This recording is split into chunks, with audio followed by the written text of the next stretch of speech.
Hello my dear students, once again welcome to your history online class. So in today's online class again we'll be starting the last chapter from Indian history with chapter number 5, that is talking about the India's foreign policy.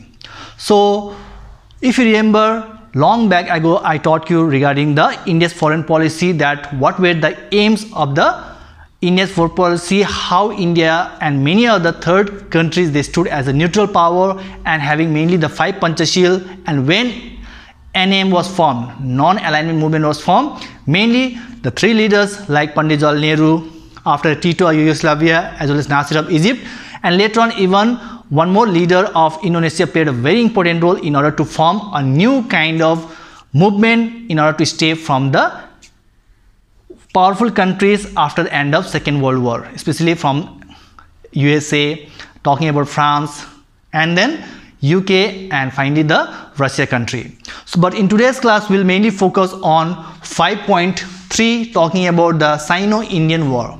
That means this is the main topic related to the India-China War, which was held in the year of 1962. If you know a lot about the wars and all between India and Pakistan, it was held for the first time in 1948 to 49, and then talking about the Second Indo-Pak War 1965, Third Indo-Pak War 1971, and finally the Kargil War of 1999. So in today's here we see that what were the main problem that ultimately led for both the Asian countries to go against each other in 1962 and have a war and lots of consequence on the topic. So first we'll start with the introduction part, that how we see there was a very good relationship between India and Tibet.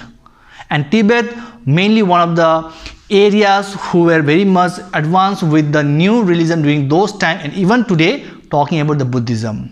And we all know about the Buddhism, the background, that how Gautam Buddha stood as the main founder of the Buddhism during the 3rd century BC, along with the Jainism for Lord Mahavira, and because they were not wanting to have all those kinds of superstitious beliefs superior of the Brahmins and all, and they formed to new religion known as Buddhism as well as Jainism.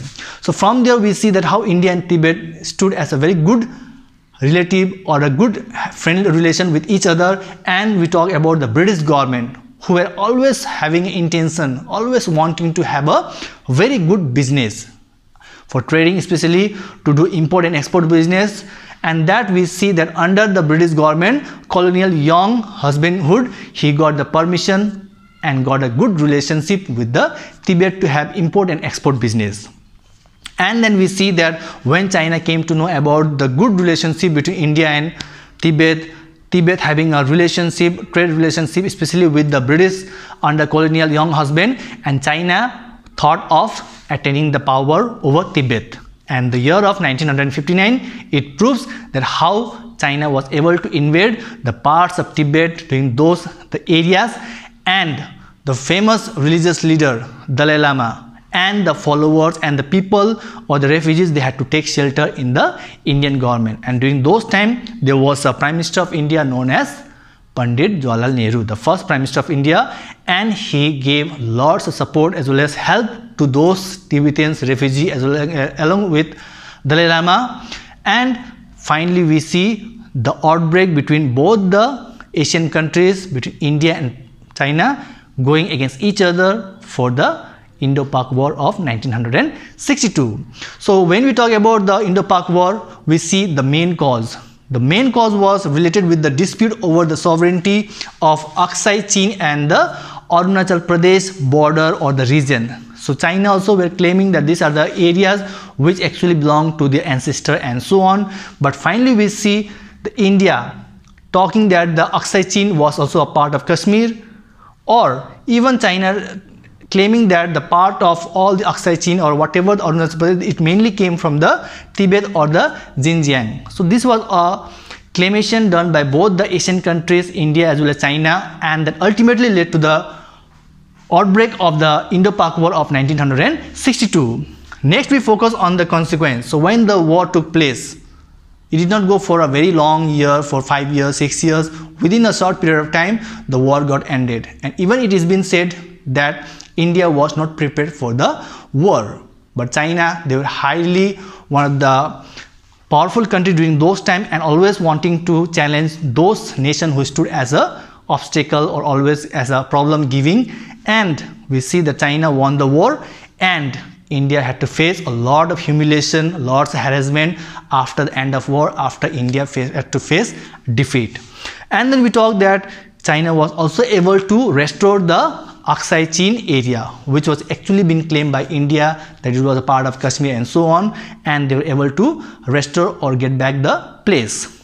Next we focus that how India had to abandon the forward policy, the policy that was being made. It came to a full stop, and even talking about the LAC, which stands for line of actual control.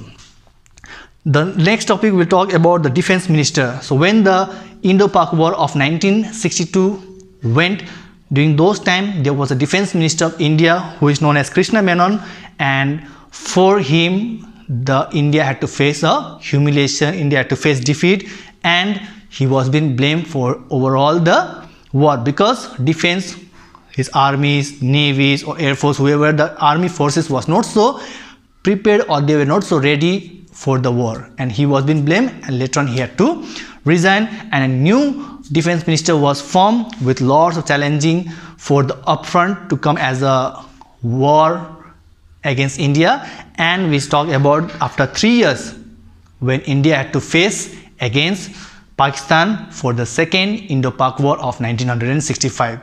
So there how India stood as victorious over Pakistan with the good training that has been allotted to all the armies, navies, even to the air force soldiers, and finally they got victory. So this was also a kind of achievement for India, but after the phase of defeat in 1962 for Indo-China War.